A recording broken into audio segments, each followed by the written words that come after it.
누가복음 9장 56절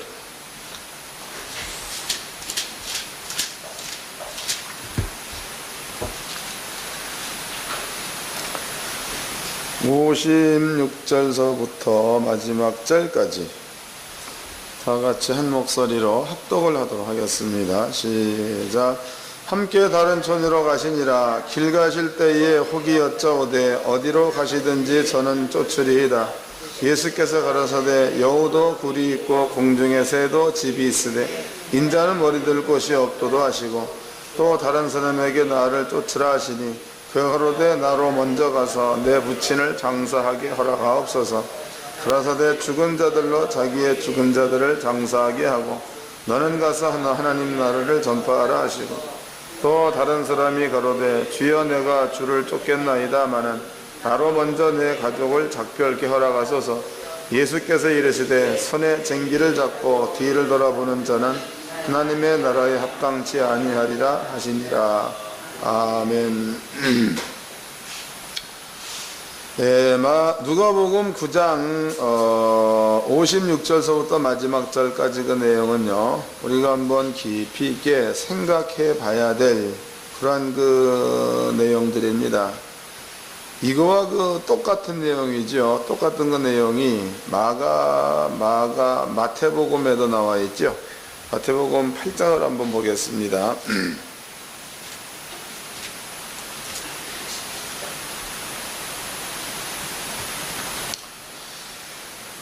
마태복음 8장 19절 말씀 읽겠습니다.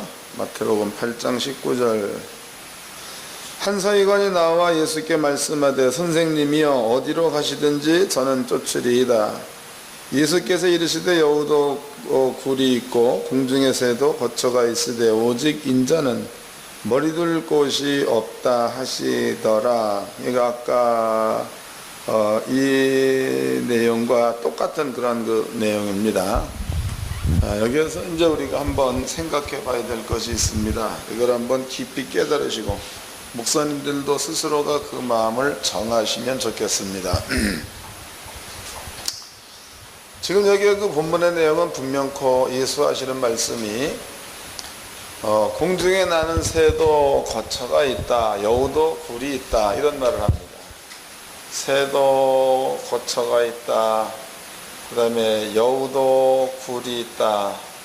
그런데 인자 예수님은 쉴 곳이 없다, 이런 말을 썼다고. 쉴 곳이 없다. 그러면은 새도 거처, 이것은 둥지를 말합니다. 또 여우도 굴, 자기의 그 집을 말하겠죠. 근데 인자는 쉴 곳이 없다, 이런 말을 썼단 말이에요. 그런데 그 예수님께서는요, 거기 다음을 보게 되면 예수님은 배가 12제자와 함께 배를 타고 있죠. 근데 배를 타고 있는데 여기서 예수님은 고물을 베고 주무셨다는 말이 있단 말이죠. 거기 읽어보도록 하겠습니다. 23절입니다. 배에 오르심에 제자들이 쫓았더니 바다에 큰 놀이 일어나 물결이 배에 덮이게 되었으되 예수는 주무시는지라 그랬죠. 마가복음에는 고물을 베고 주무셨다, 이렇게 표현되어져 있습니다. 이런 것으로 미뤄보았을 적 예수님은 이렇게 이제 배에서 고물을 베고 주무셨다, 이러한 표현으로 본다면은 예수님은 땅에서 실제로 본다면 이게 고단한 몸이지만 쉼을 지금 얻고 있는 거다 말이죠. 근데 주님이 하신 말씀으로 미뤄본다면 새도 둥지가 있다, 여우도 집이 있다, 인자는 쉴 곳이 없다, 이런 말을 쓰고 있는 거죠. 이것 보니까 뭔가가 지금 안 맞는 내용입니다. 주님이 하고 있는 행동과 주님이 하시는 말과는 안 맞는 내용이다. 그런데 뭔가 맞으니까 또 이 말을 했다는 거죠. 그 다음에 이제 끝 무렵입니다. 끝 무렵. 누가복음 본문으로 가보겠습니다. 9장. 누가복음 본문 9장입니다.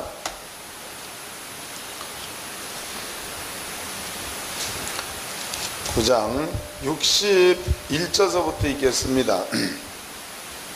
61절. 또 다른 사람이 가로되 주여 내가 주를 쫓겠나이다마는 나로 먼저 내 가족을 작별케 허락하소서. 62절 예수께서 이르시되 손에 쟁기를 잡고 뒤를 돌아보는 자는 하나님의 나라에 합당치 아니하니라 하시니라, 이런 말을 썼단 말이에요. 이게 뭔가 지금 문맥이 상당히 안 맞는 그런 내용입니다. 손에 쟁기를 가지고 뒤를 돌아보는 자는 하나님 나라에 합당치 않다, 이런 말을 썼다는 거죠. 그럼 문맥으로 본다면 57절서부터 57절서부터 62절까지에는 한 문장이라는 겁니다. 그때 일어난 사건들이 기록되어져 있는 겁니다. 근데 처음에 얘기했던 그 내용과 끝에 얘기한 그 내용은 뭔가가 안 맞는 내용이라고. 또 여기에서도 본다면은요, 분명히 예수님은 그 마태복음 보니까 배에서 고물을 베고 주무셨다, 그 말은 쉬었다는 겁니다. 근데 주님께서 하신 말씀을 믿는 건 쉴 곳이 없다, 그 말도 역시도 뭔가가 안 맞는 내용이다. 그러면 예수님은 과연 어떠한 마음에서 이런 말을 했으며, 또 예수님께서는 어떠한 마음에서 쟁기를 가지고 뒤돌아보는 자는 하나님 나라를 이룰 수 없다는 단전적인 말을 했는가, 한번 이거 생각해 봐야 되겠죠. 만약에 목사님들이 이 부분에 걸린다, 쟁기를 가지고 뒤돌아보는데 걸린다 그러면은 손 들고 서 있어야 되는 거예요. 여기에서는 다행히 손만 들고 서 있다가 내에서부터는 그 길로 안 가면 되는 건데요. 근데 주님이 말씀하시는 쟁기를 잡고 뒤돌아보는 자는 하나님의 나라에 합당치 않다에 걸려버린다면 골치 아프단 말이에요. 이건 돌이킬 수 없는 내용입니다. 그러니까 잘 깨달으시고 생각해 보시고, 만약에 내가 쟁기를 가지고 뒤돌아보는 자리에 있다면 마음과 몸을 돌이키시기를 주의 이름으로 축원합니다.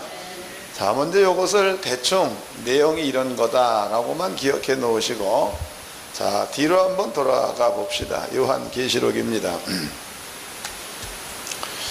요한계시록 20장을 보겠습니다. 21장이네. 21장, 요한계시록 21장 17절서부터 읽겠습니다. 계시록 21장 17절. 그 성곽을 청량함에 1440 규빗이니 사람의 청량고 천사의 청량이라. 18절. 그 성곽은 벽옥으로 쌓였고 그 길은 정금인데 맑은 유리 같더라. 그 성의 성곽의 기초석은 각색 보석으로 꾸몄는데 첫째 기초석은 벽옥이요, 둘째는 남보석이요, 셋째는 옥수요, 넷째는 녹보석이요, 다섯째는 홍만호, 여섯째는 홍보석이요, 일곱째는 황옥, 여덟째는 녹옥이요, 아홉째는 다마목이요, 열째는 비치옥이요, 열한째는 청옥이요, 열두째는 자정이라. 이 12문은 그 12문은 12진주니 문마다 한 진주요 성의 길은 맑은 유리 같은 정금이더라, 그랬단 말이에요. 그 내용은 요한계시록을 쓴 저자 사도 요한입니다. 요한이 하나님의 나라, 즉 예루살렘 성을 보고 사람의 청량, 어떻게 영적인 세계의 일들인 거로 사람의 방법으로 표현할 수가 없어가지고 사람이 크다라고 느낄 수 있는 것으로 표현한 겁니다. 뭔 얘기인지 아시겠나요? 이해가 잘 안 되셨죠? 다시 한번 설명을 하겠습니다. 옛날에 저는요, 그 녹용 장사를 할 적에 다이아몬드에 대해서 조금 한번 알아본 적이 있습니다. 그때는 녹용 값도 비싸지만 다이아몬드 값도 상당히 비쌌죠.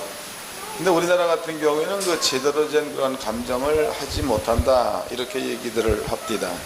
근데 그때만 해도 한 20년 전만 해도 한 사람 이름은 내가 모르겠는데, 한 사람은 오이남이라고, 오이남시의 감정서가 붙으면 이것은 볼 것도 없이 그냥 시세가 매겨진다.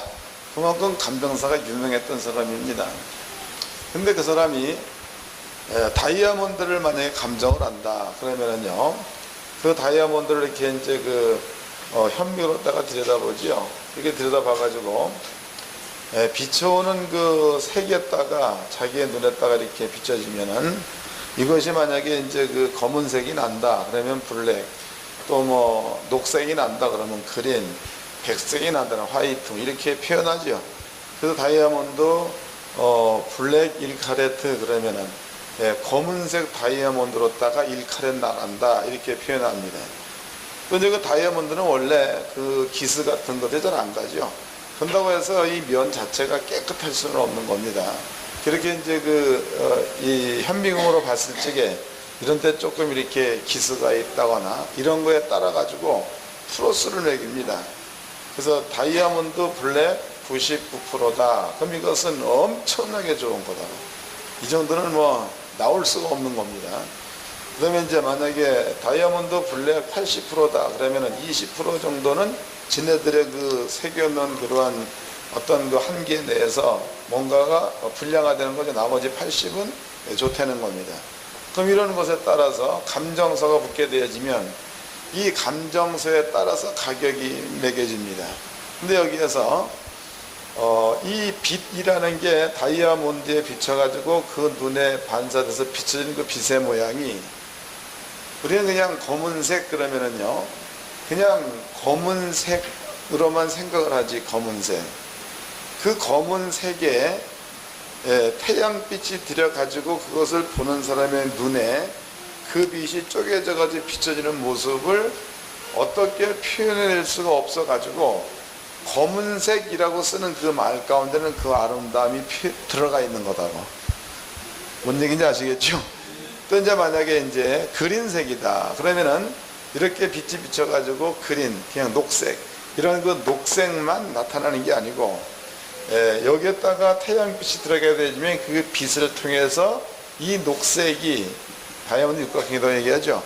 여기에서 나타나는 그 빛의 아름다움을 어떻게 표현할 수 없으니까 그냥 그린색 그런단 말이에요. 그러니까 그 블랙이다 혹은 그린이다 혹은 화이트다 옐로우다 이런 모든 것들은요, 상당히 아름다운 건데 그 이상을 표현할 수가 없으므로 블랙이라고 쓰는 거다고. 그러니까 블랙 96% 그러면 이것은 엄청나게 좋은 거니 가격이 굉장히 비싼 겁니다. 그러니까 플러스가 1, 2%에 따라서 몇백만 원이 왔다 갔다 하죠. 그럼 여기에서 다이아몬드 그럼 이건 역시도 하나의 그 보석인데 이것이 감정사의 눈에 들어왔을 때에 어떻게 표현할 방법이 없으니까 그냥 블랙 다이아몬드 96% 혹은 그린색 다이아몬드 80% 이렇게 표현합니다. 그러면 지금 여기에서 사도 요한이라는 사람이 하나님의 도성 예루살렘을 지금 보고 있는데 그 예루살렘을 봤을 때에 사도 요한이 인자로서의 살고 있는 세상에서는 그처럼 아름다운 세상을 본 적이 없었던 겁니다. 그래가지고 그 아름다운 것들을 봤는데 땅에서 자기가 표현할 수 있는 방법의 최대를 표현한 게 이거다 말이에요. 감이 잡히나요? 네. 이제 읽어 드리겠습니다. 자, 거기가 그 17절입니다. 그 성곽을 청량함에 104규빗이니 사람의 청량 곧 청사의 청량이라 그랬단 말이에요. 그러니까 이것은 거기는 사람의 눈으로 본 건데 그 본 모든 것들은 사람의 것으로 표현할 수 없다. 그렇게 여러분들이 해석을 이해를 하시면 되는 겁니다. 여기에서 사도 요한이라는 자가 하늘에서 예루살렘 성을 봤을 적에 장과 광과 고가 같다는 말을 썼습니다. 그 얘기는 가로 세로 높이가 같다는 겁니다. 그런데 가로가 12,000 스타디온이라는 말을 썼죠. 이것을 그냥 키로로 딱 계산하면 2160km가 나옵니다. 그 다음에 세로 역시도 2160km가 나오고 높이 역시도 2160km가 나온다 이런 얘기입니다. 또 이제 여기에 벽이랬죠. 이 성곽, 성곽이라는 것은 벽의 두께를 말합니다. 두께. 그 두께가 144규빗이라고 그랬죠. 여기에다가 한 규빗이 45.6cm입니다. 이것을 곱해보면 대략 벽의 두께가 56m 정도가 나옵니다. 벽 두께가 56m. 그러니까 벽 두께가 56m 되는 두께로 2160km를 쌓고, 그 다음에 2160km를 쌓아놓은 그 벽이 길이로다가 2160km란 말이죠. 높이가 2160km, 길이로 2160km. 그 무게는 가히 상상할 만하죠. 그 무게는 어떻게 표현할 수 없는 무게다 말이죠. 그러한 벽을 지탱할 만한 기초석. 그러니까 기초석은 이렇게 있다면은 이 위에다가 높이가 2160km, 요 벽의 넓이가 56m 되는 벽을 기초석 위에다가 이렇게 쌓다는 겁니다. 그러니까 이 무게를 견딜 만한 기초석이니까 이 기초석도 엄청나게 크겠죠. 그런데 이 기초석이 12가지 보석이래. 12가지 보석. 또 여기에 세워진 그 벽입니다. 이건 역시도 벽옥으로 다 되어 있다고 나와 있죠. 벽옥. 이것도 보석입니다. 그 다음에 이 벽에다가 문을 만들어 놓았는데, 문이 이렇게 되어졌는데, 이 문은 진주 하나로 만들어 놓은 거예요. 진주 하나. 그러니까 진주가 이렇게 크다는 겁니다. 그러면 지금 내가 그때가 필리핀인 가가지고 내가 진주를 물어봤더니 필리핀 가격으로다가 쓸만한 게 34만 원이 가더라고. 그 요만한 건데, 흑진주 요만한 건데. 그런데 이 정도 큰 진주라면은 가격이 대충 감이 잡히나요? 감도 안 잡히죠. 나도 안 잡힙니다. 이제 다시 읽어봅시다. 이제 자, 이제는 18절서부터 읽겠습니다. 그 성곽은 벽옥으로 쌓였고 그 성은 절금인데 맑은 유리 같더라. 그 성의 성곽의 기초석은 각색 보석으로 꾸몄는데, 첫째 기초석은 벽옥이요, 둘째는 남보석이요, 셋째는 옥수요, 넷째는 녹보석이라. 이 기초석의 크기도 대충 이해하겠죠. 그 다음에 이제 그 기초석은 이렇게 두꺼운 벽을 지탱할 만한 기초석이 돼. 보석으로 다 되어 있는 겁니다. 20절. 다섯째는 홍만, 여섯째는 홍보석, 일곱째 항옥이, 여덟째는 노구, 아홉째는 담옥이, 열째는 비초기, 열한째는 청옥이, 열째는 자정이라. 그 12문은 12진주니 문마다 한 진주요. 그러니까 문이 진주로 되어 있다는 거예요. 커다란 진주로. 그 다음에 성의 길은 맑은 유리 같은 정금이더라 그랬죠. 성의 길은 맑은 유리 같은 정금 그랬단 말이에요. 그러면은 이 성 안에 길이 있는데, 그 길이 맑은 유리 같은 정금이라는 99% 순금을 말합니다. 그러면은 이 길이가 21,600km의 길이에서, 또 이거는 한번 곱해볼까? 21,160km, 2160km 곱하기 하면은 이게 나오죠. 여기 넓이가 나온다고. 바닥 넓이가. 왜 바닥 넓이가 뭐 2는 4 뭐 해가지고 대충 이렇게 해보자고 막 이렇다고. 여기에 길을 놨는데 이 길은 오솔길이 아니라는 거예요. 오솔길. 왜냐하면 우리나라의 인구가 대략 한 5천만 정도 된다고, 4,500만이라고 얘기하죠. 근데 서울에서 부산까지의 거리가 대략 400km 정도 된다고 하죠. 400km나 450km 정도 됩니다. 근데 거기는 도로가 한 왕복해가지고 8차선, 6차선 이렇게 깔려 있단 말이죠. 우리나라인데도. 근데 여기에는 22,160km의 길이요. 그러니까 이 길의 넓이는 대략 6차선으로만 한다라도 길이 안 돼도 21,600km 나 있다는 거죠. 그럼 이러한 길을 전부 다 99% 순금으로 다 깔아놨다는 거예요. 순금. 그러면은 금 한 돈에 얼마죠? 금 한 돈에 13만 원인가 되죠? 13만 원. 그러면은 옛날 이야기 7만 원은 쌍팔년도 7만 원. 지금 13만 원 더 합니다. 그러면 이제 10돈이면 한 양이죠. 그 10돈이면 130만 원이라고. 130만 원. 130만 원. 그 다음에 이제 한 양에 130만 원. 그럼 여기에다가 10연양 한근 600g이니까 10연양. 그럼 이게 또 곱하기 뭐 16을 해보면 얼마가 나오는 거야? 이거 얼마야? 한 기가 600g이면은 대충 가격으로 본다면 이게 2천만 80만원인가 뭐 280, 2천만 좀 되겠죠?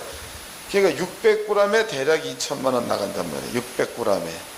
근데 여기에는요, 대략 6차선 도로로다가 2160km를 99% 순금으로 깔았으니까 X는 뭐 이건 뭐 감이 안 잡히죠.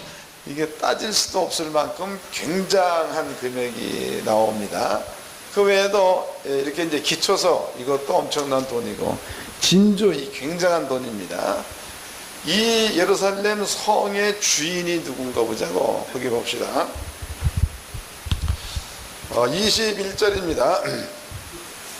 그 12문은 12진주니 문마다 한 진주요 성의 길은 맑은 유리 같은 정금이더라. 성 안의 성전을 보지 못하였으니 이는 주 하나님과 전능하신 이와 및 어린이 그 성전이심이라 그랬단 말이에요. 그러면 이 성의 주인은 하나님과 예수님이라는 거죠. 하나님과 예수님이 그 성의 주인이다 이랬단 말이에요. 그럼 예수님께서 계신 장소는 이러한 장소에 계시던 분입니다. 또 우리는 그 에스겔서를 공부할 적에 하나님 나라 보좌에 대해서 설명했죠. 거기에 영적인 존재도 설명해 드렸습니다. 거기에는 천군이 있다 그랬죠. 거기에는 천사도 있다 그랬습니다. 그럼 이런 그 굉장한 나라에 천군이 있고 천사가 있는 이곳을 우리는 하나님의 나라라고 말합니다. 또 이 나라에는요 시간의 개념이 없는 곳입니다. 이 나라에는 사망의 개념도 없는 곳이다 말이죠. 그럼 예수님이 있었던 장소는 이 나라, 또 사도 요한이 본 관점이라면 인간의 눈으로서는 표현할 수 없기에 표현한 정도 이 정도다고. 이 정도 표현해 놨는데도 우리가 이해해 보니까 이건 엄청난 겁니다. 여기에 계시던 분이 예수야. 예수. 여기에 예수가 있었단 말이에요. 그 예수님께서 땅에 와서 땅에 왔다 이 말이에요. 그 땅에 왔는데 여기서 보니까 사람들의 그 삶의 모양이 전부가 다 사망 때문에 두려워하는 삶을 살고 있죠. 시간 때문에 또 쫓기는 삶을 살고 있죠. 돈이요, 돈이 없어가지고 예수님께서는 오병이어로 기적을 만들어서 수많은 무리를 먹였던 그러한 기억을 주님은 가지고 있다 이 말이에요. 때문에 땅에서의 모든 것들을 보니까 예수께서 계시던 세계의 지식으로다가 땅에 살고 있는 사람들의 모습을 보니까 이건 개판이죠. 전혀 마음에 들어오는 게 요만큼도 없다니. 그런데 그 예수님께서 이 장소에 있다가 땅에 와서 땅에 있는 사람과 같은 삶을 살고 있는 거다 말이죠. 그러니까 지금 예수님께서 보고 있는 관점은 여기에서 댕기는 모든 것들은 아무리 좋은 데를 간다 그래도 주님 보시기에는 당신이 있던 장소만 못해야 되는 거죠. 또 예를 한번 들어보자고. 성경에는 이것도 이제 그 유대인의 전승백과에 실제로 나와 있는 이야기이기도 합니다. 성경에는요, 유대인 전승백과에는 솔로몬이라는 왕이 있습니다. 근데 이게 솔로몬이라는 자가 농부의 집에를 갔단 말이죠. 그 농부의 집에 가보았더니 그 농부의 집이 아주 지저분하고 막 그렇죠. 근데 만약에 농부의 집에 솔로몬이 갔을 때에 농부가 돼지우리가 이렇게 있다. 돼지라는 동물은 지 마음대로 똥 싸죠. 여기에 이제 돼지가 있다고 쳐보자고. 그 농부가 이 돼지우리를 치워가지고 여기에다 요만큼은 깨끗하게 물걸레질하고 닦았습니다. 그리고 돼지는 여기에 있는 거죠. 근데 여기에다가 농부가 식탁을 차려줬어, 식탁. 그리고 여기다가 이부자를 펴줬다고 쳐보자고. 그러면 솔로몬 왕은 여기에서 있는 그 자체가 먹기도 뭐한 거고 잘 수도 없는 거죠. 만약에 솔로몬이 음식을 먹었다고 쳐봅시다. 먹긴 먹되 그렇겠죠. 만약에 솔로몬이 여기서 잠을 잤다고 쳐보자고. 자긴 자더라도 그것이 뭐 잤다고 볼 수 없는 거겠죠. 이런 것처럼 예수님께서 계시던 장소가 이곳입니다. 여기에서 예수께서 땅에 와 보았더니 땅에 사는 사람들의 모습이 돼지울간 같아요. 돼지울간. 그 예수님께서 표현하기를 공중에 새도 거처가 있다는 거죠. 여우도 굴이 있다는 겁니다. 그런데 인자는 머리 두고 쉴 곳이 없다라는 말을 썼단 말이죠. 그 예수님의 마음이 어떠한 마음인지 대충 감이 잡히죠. 그래서 이 글을 쓰고 있는 겁니다. 그러니까 지금 예수님께서 배를 타고 가다가 마가복음 관점으로 본다면은 고물을 베고 예수가 주무셨습니다. 그 우리가 보기에는 분명히 쉬는 겁니다. 쉬는 거. 근데 주하시는 말씀이 인자는 머리 두고 쉴 곳이 없다 그랬으니까 우리 눈으로 본다면 이해가 안 되는 건데 주님의 눈으로 보니까 이해가 되지요. 예, 누워있는 거지만 이거는 누워있는 게 아니라는 거죠. 요것 기억해 놓으십시오. 히브리서를 봅시다. 12장. 히브리서 12장.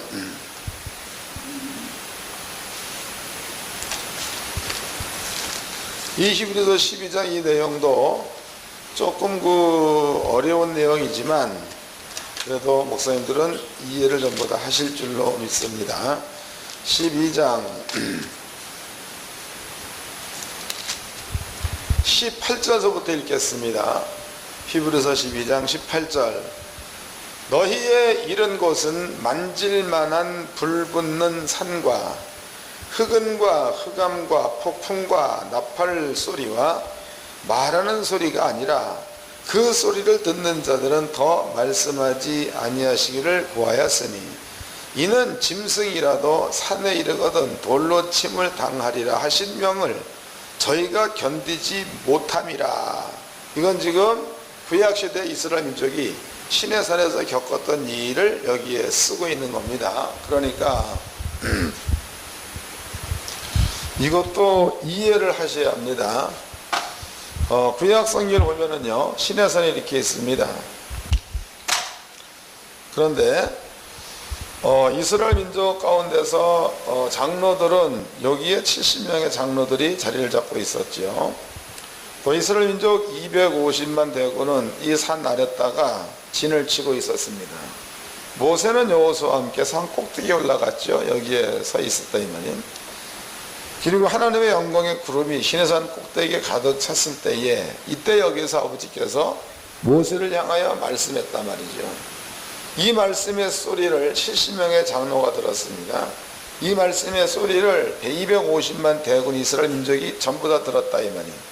그럼 들었으면 그 말의 의미와 그 말의 뜻을 이네들이 알아들어야 되는 건데 이네들은 그 말 뜻을 전혀 못 알아듣습니다.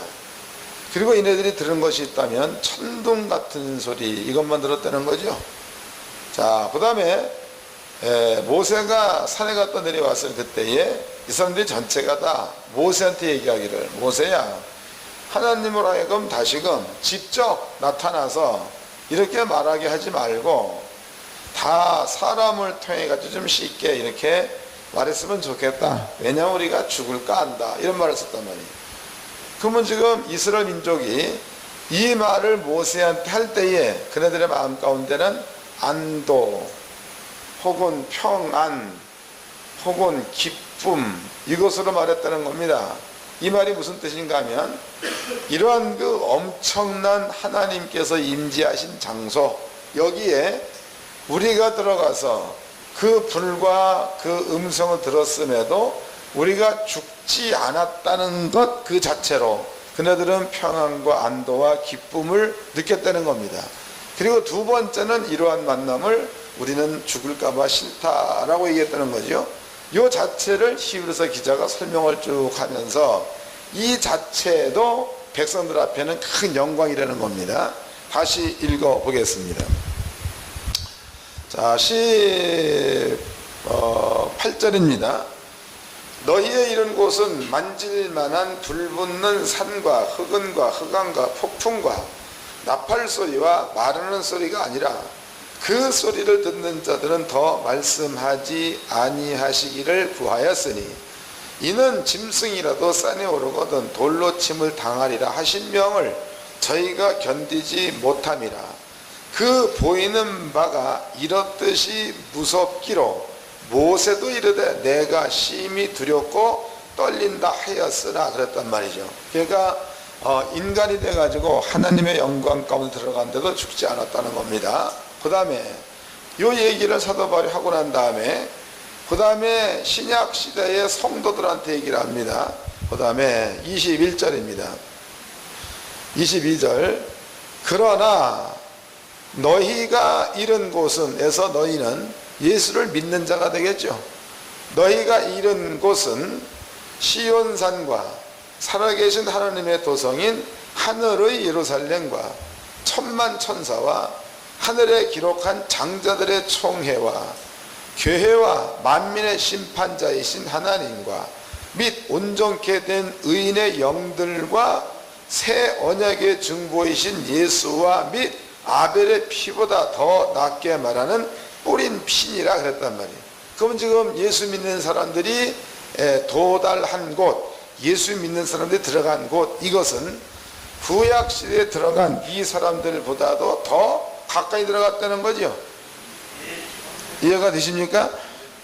구약시대 사람들 모세를 제외한 나머지 사람들은 땅 아래에 있어서도 하나님의 영광 안에 들어가서 지네들이 죽지 않는 것 그 자체도 이들 스스로는 기쁨이요, 이들 스스로는 다행이요, 이런 마음을 먹었다는 거예요.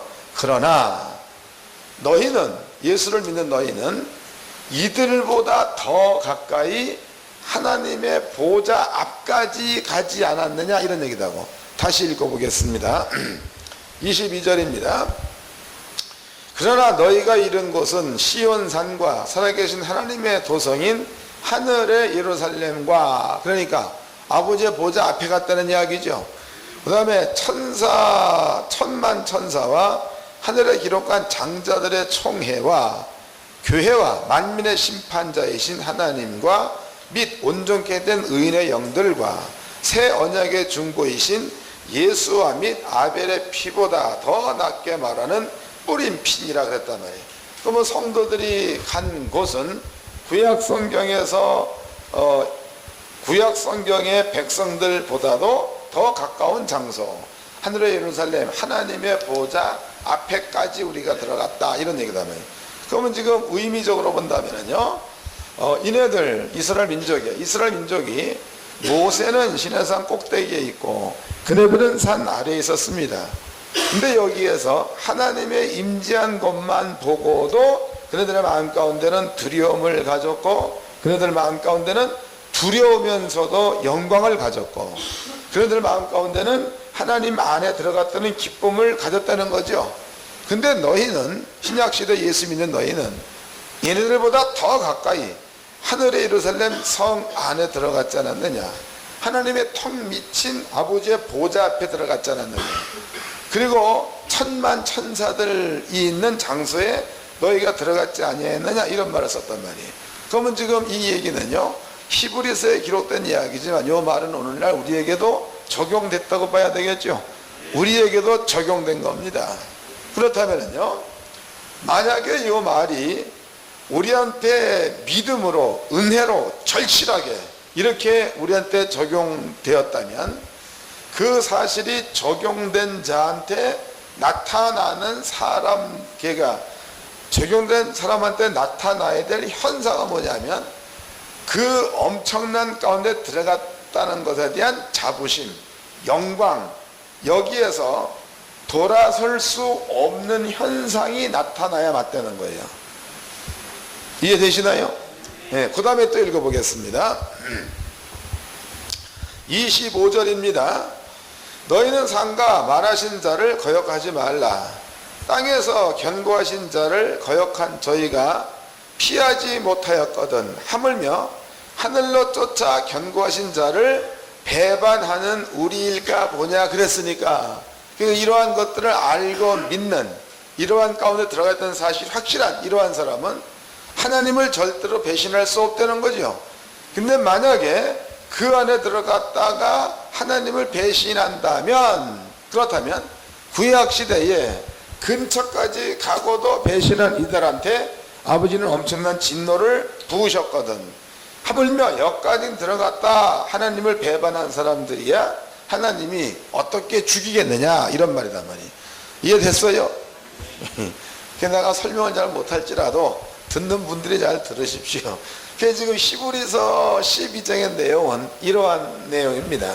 이것을 조금 더 이제 풀어서 한번 생각해 보도록 합시다. 한번 풀어서. 사도 바울이 여기에는 상당히 잘 증명해내고 있죠. 사도 바울의 그 원 이름입니다. 그 이름은 성경에 사울이라고 나와 있습니다. 근데 그 사울이라는 자는요, 율법학자였죠. 또 이 사울이라는 자는 또 율법의 의로서는 바리새인 그랬단 말이죠. 바리새인. 또 율법의 의로서는 흠이 없는 자, 이런 말 했단 말이에요. 또 사도 바울은 나는 가말리엘 문화생이다라는 말까지도 썼단 말이죠. 그러면 여기서 사울이라는 자가 율법을 아는 자요, 율법학자요. 율법을 지키는데 목숨 걸고 지키던 자가 사울이었다. 근데 이 사울이 자기가 알고 있는 율법에 밀어본다면은 이에는 이, 피에는 피, 이런 것들을 바울은 알고 있었다는 거죠. 근데 사도 바울이 예수를 만나기 이전에 행한 일이 예수 믿는 자들을 죽이는 일을 했습니다. 죽인다.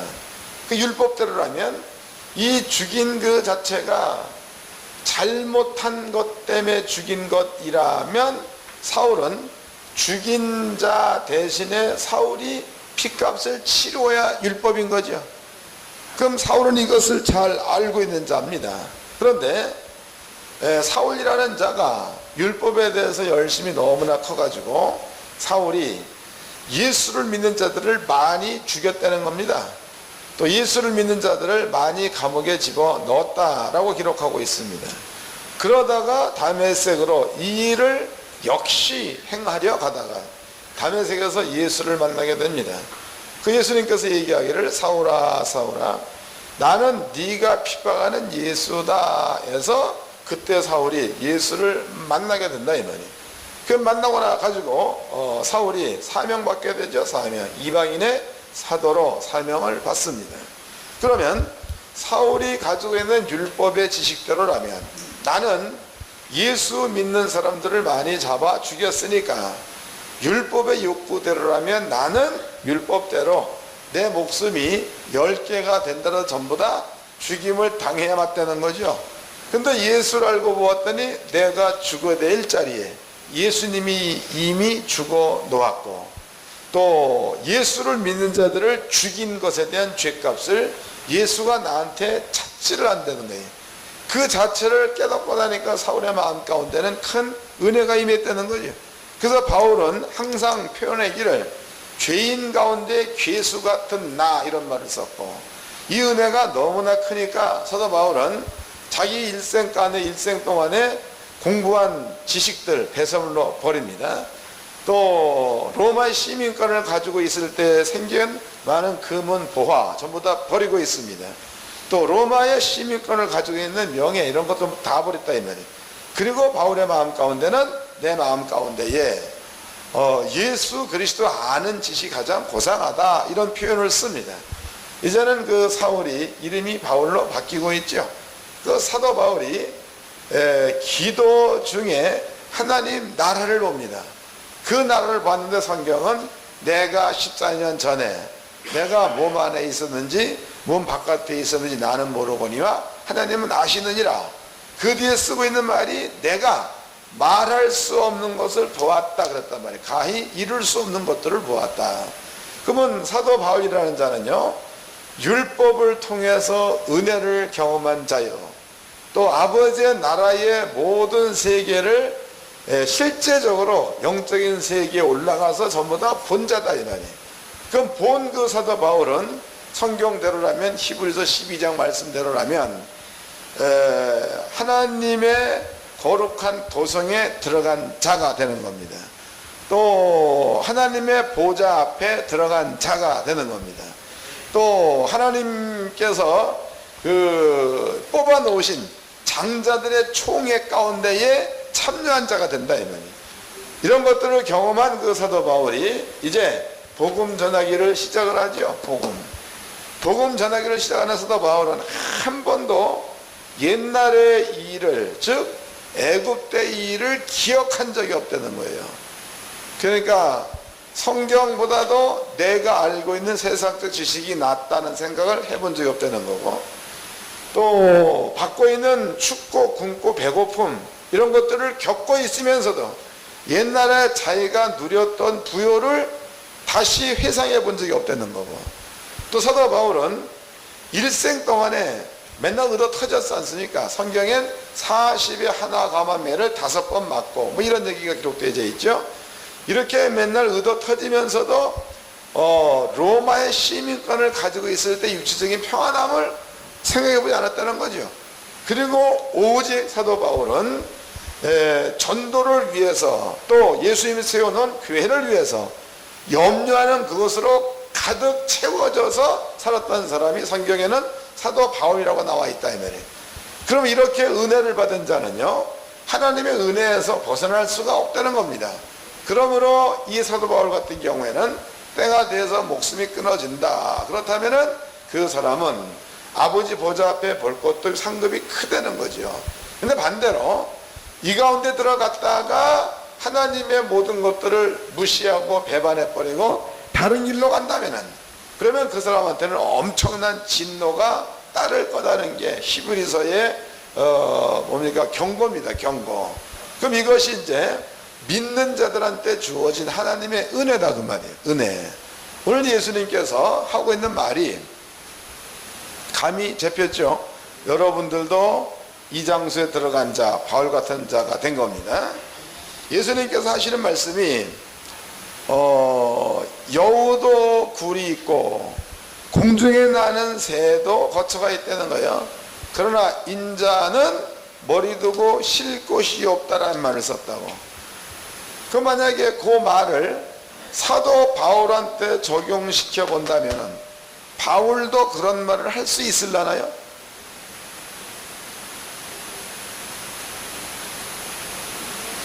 왜 대답들을 안 해요? 그렇죠. 사도 바울은 은혜를 안 잡니다. 사도 바울은 14년 전에 낙원을 들어갔다 온 자고 지가 들어가 살 데가 본 사람. 그럼 예수님께서 여우도 굴이 있고 공중에서도 거처가 있는데 인자는 머리 두고 쉴 곳이 없다는 그 말을 할 때에 주님의 영적인 배경이 이런 거다고. 그럼 사도 바울도 보니까 바울이 갖고 있는 영적인 배경이 예수님과 똑같은 배경을 가지고 있다면 바울의 입에서도 동일한 말이 나와야 된다 이 말이죠.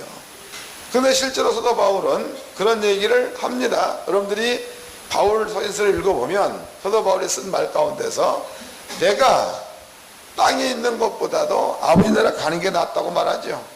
그렇지만은 땅에 있어서 복음 증거하는 그것이 내가 해야 될 일이라면 땅에 있는 것도 괜찮다고 고백한 사람이 바울입니다.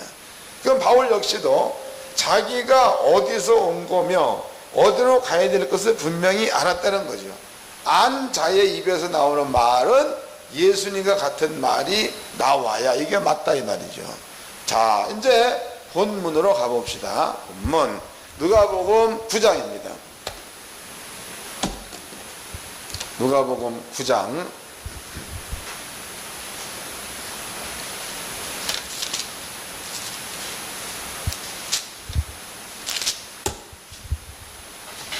자 57절 읽겠습니다.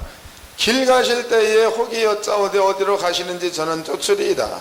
예수께서 가라사대 여우도 굴이 있고 공중의 새도 집이 있으되 인자는 머리 둘 곳이 없다 하시고, 이제 이 말의 의미가 이해가 되시죠? 그 다음에 읽겠습니다. 또 다른 사람에게 나를 쫓으라 하시니 그가 가로되 나로 먼저 가서 내 부친을 장사하게 허락하옵소서. 가라사대 죽은 자들로 자기 죽은 자들을 장사하게 하고 너는 가서 하나님의 나라를 전파하라 하시고 그랬단 말이에요. 그 하나님의 나라는 이 제자가 가야 될 곳이죠. 이해됩니까? 하나님의 나라는 이 제자가 가야 될 곳이다 이 말이에요. 그럼 가야 될 곳이 주님이 고백한 것처럼 사도 바울이 보았던 것처럼 그 하나님의 나라가 제자가 가야 될 곳이요. 그 나라에 못 가는 사람들은 비록 아버지가 됐을지라도 지옥 간다는 겁니다. 그럼 예수 하시는 말씀이 너네 아버지 엄마가 죽었느냐? 그러면 죽은 자들로 죽은 자를 장사 지니게 하고 너는 나를 쫓아서 아버지 나라를 전파하라 라는 말을 했다 이 말이에요. 그러면 제자의 마음 가운데는 땅에 있는 모든 삶보다도 그 나라의 것들이 크다라고 인정되어지면 버리고 복음을 증거할 수가 있다는 거죠. 그 다음에 또 읽겠습니다. 61절입니다. 또 다른 사람이 가로되 주여 내가 주를 쫓겠나이다. 말로는 내가 주를 쫓겠습니다라고 고백을 했습니다. 그 다음에 나로 먼저 내 가족을 작별케 허락하소서 그랬단 말이에요. 그래서 내가 예수를 쫓겠습니다. 그러나 미련을 뒀다는 거죠. 이해되세요? 네, 여기에서 제자의 고백이 주를 쫓아가겠나이다. 그러나 가서 엄마한테 아버지한테 살 때 인사를 하고 오겠습니다. 그 말이다고. 미련 뒀다 이 말이에요. 미련 뒀다. 요 말이 끝나자마자 62절 예수께서 이르시되 손에 쟁기를 잡고 뒤를 돌아보는 자는 하나님의 나라에 합당치 아니하니라 그랬단 말이에요. 이거 바꿔 얘기하면 아버지 나라의 일을 증거하며 그 나라 안에 그 나라가 네 거라고 인정되어져서 그 나라에 증거하는 자리에 머물러 있다면 세상에 미련들 수 있겠느냐 이런 얘기단 말이에요. 이해되십니까? 그 주님이 한 얘기가 쟁기를 가지고, 쟁기라는 것은 농사할 때 쓰는 도구지요. 일을 하는 중입니다. 아버지 나라에 들어갔다는 것을 모든 사람들한테 증거하는 자리에 머물러 있으면서 무엇을 먹을까 뒤돌아본다거나 무엇을 입을까 뒤돌아본다거나 내 팔자가 왜 이 모양이냐 뒤돌아본다거나 이러한 자들은 하나님의 나라에 들어갈 수가 없다 그랬단 말이죠. 다시 읽겠습니다. 62절입니다. 예수께서 이 시대에 손에 쟁기를 잡고 뒤를 돌아보는 자는 하나님의 나라에 합당치 아니하니라 하시니라 그랬습니다. 그럼 사도 바울 같은 경우에 보니까 이러한 것들을 가진 자인데 복음 때문에 다 버렸습니다. 버리고 난 다음에는 두 번 다시 쳐다보지 않았다는 거죠. 내가 옛날에 로마 시민권을 가졌을 때는 상당히 좋았었는데 이런 생각 안 했다는 겁니다. 내가 옛날에 가말리엘 문화생활에 있을 적에는 굉장히 대접이 좋았었는데 안 했다는 겁니다. 내가 옛날에 가졌던 돈 이것만 가지면 평생 먹고 살이 이거 생각 안 했다는 거예요. 그리고 사도 바울은 앞으로 되어질 일에 대해서만 고민하고 어떻게 하면 주님의 일을 이루어내고 아버지의 나라를 더 크게 확장시킬고 여기에서만 연구했고 여기에서만 고민했던 자가 바울이라는 겁니다. 쟁기를 가지고 뒤돌아보지 않았다는 거지요. 오늘날 우리는요 목회를 합니다. 목회. 그 목회를 하는 데에 우리 가운데에 확실한 믿음이 사도 바울이 보았던 또 사도 요한이 얘기했던 그 하나님의 나라에 대한 확실한 믿음을 가지고 목회를 한다면 여러분들은 뒤돌아볼 수 없다는 거죠. 근데 만약에 목회를 하는 데에 하나님의 나라에 대한 믿음이라든가 그 나라에 대한 진실한 그런 내용들이 내 속에 불투명하게 들어와 있다. 그러면 뒤돌아올 수 있다는 겁니다. 이해가 되시나요? 뒤돌아올 수 있다는 겁니다. 그럼 거기에는 그럼 어떤 게 뒤돌아보는 거냐 질문할 수 있어요. 여기는 많은 것들이 있습니다. 한 가지 예를 한번 들어보도록 하자고. 자, 출애굽기 민수기서입니다. 민수기서 10장입니다. 뒤돌아보는 자들입니다. 민수기서 10장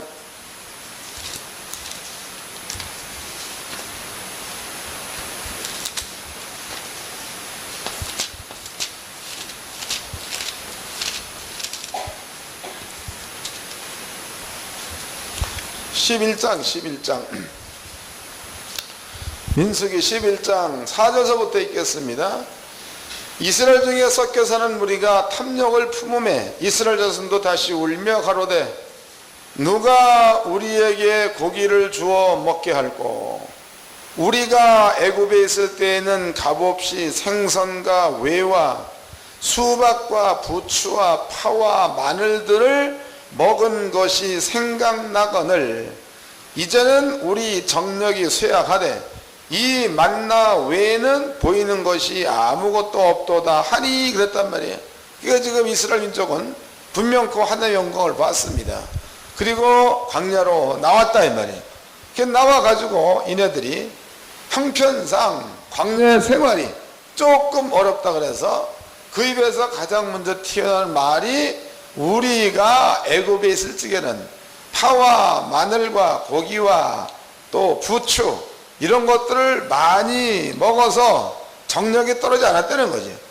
근데 이 광야에 나오니까 파가 있냐 마늘이 있냐 고기가 있냐 부추가 있냐 여기에 보여지는 것은 만나 외에는 아무것도 없다. 그러므로 내 정력이 다 떨어졌다 이런 얘기가 뜨는 거죠. 이러한 것들을 얘기할 적에 쟁기를 가지고 뒤돌아봤으니 이런 얘기를 한 거예요. 이해가 되시죠?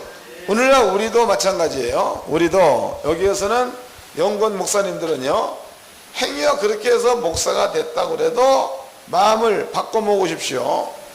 그 말이 무슨 얘기냐면 어떤 양반들은 목사를 할 의사가 전혀 없어요. 전혀 없다 이 말이.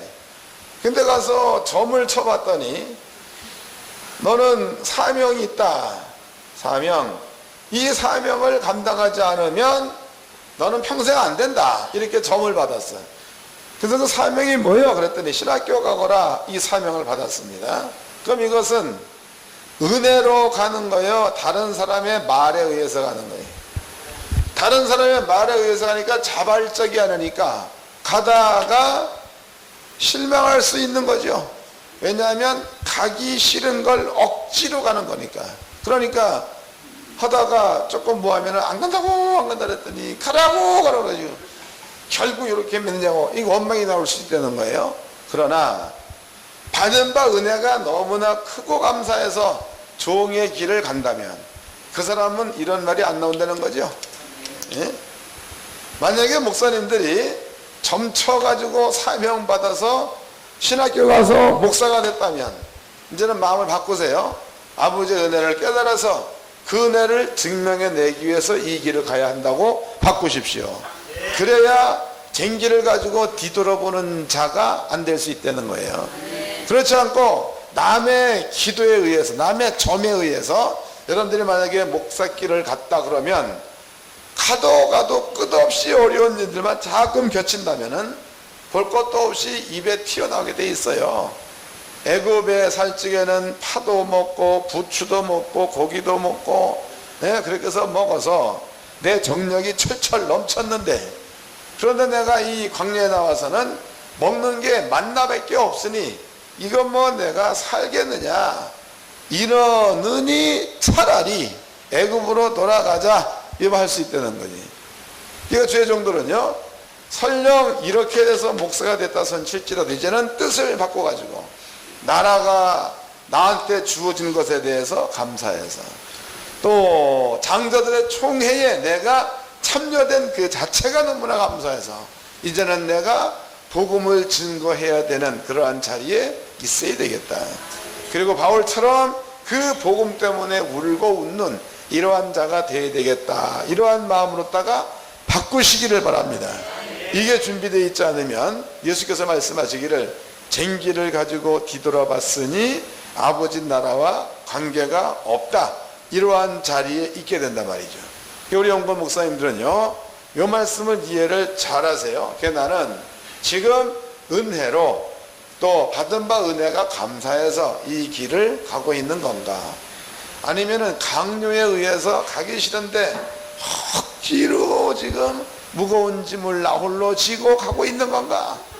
고민해봐 가지고 만약에 억지로 간다 그러면 뜯어 고치세요. 마음도 고치시고 또 삶 자체도 뜯어 고치십시오.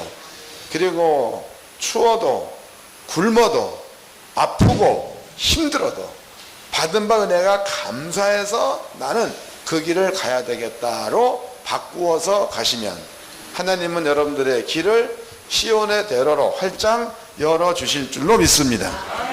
이것만 되어지면은요, 굶어도 감사함이 나올 수 있다는 거예요. 잠시 쉬었다가 3강